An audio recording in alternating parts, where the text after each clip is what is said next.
This one is personal. For the last few years, my operating system was all about quiet reflection. I could handle stable and predictable process. But for the last 6 months or so, I felt a complete shift. My brain just checks out in boring meetings. I've realized my operating system now runs on playful contact, and boredom, that's my new kryptonite. If you feel that way, this video is for you. Hey, I'm Mihnea. On this channel we explore how people actually work and not how they are supposed to work. In the last video we explored the promoter's need for action, and today we're looking at a completely different operating system.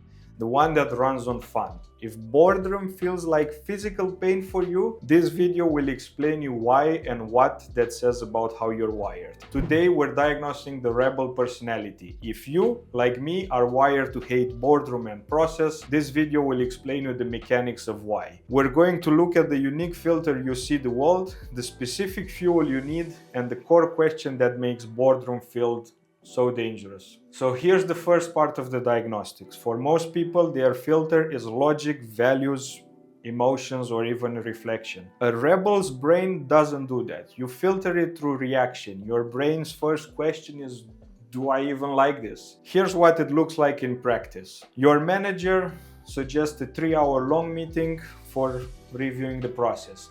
A thinker starts to analyze the agenda, a persister will evaluate if it's the right use of time, but your brain just checks out. Not because you're lazy, you might be, but that's for another video, but because you immediately flag it as not fun. This is your creative superpower. It's why you can find a fresh perspective when everyone else is stuck in a rut, but it's also why you instantly reject a task, a meeting, or a project the second it feels boring.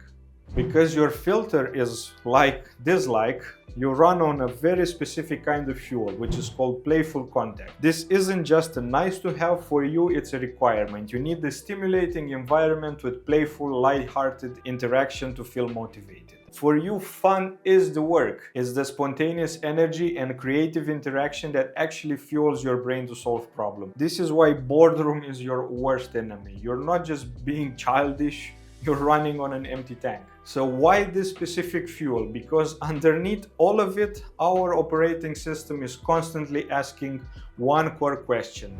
Am I acceptable just as I am? When we are being playful and creative and people are laughing along, the answer is a loud yes. We feel accepted. But when we're forced into rigid, serious processes or just told follow the rules, our brains hear that as a no. It feels like a rejection. This is why boredom is our kryptonite. It doesn't just feel boring, it feels dangerous. It's like proof that we're not acceptable. But now that we know why we're built this way, we need a manual for how to use this energy.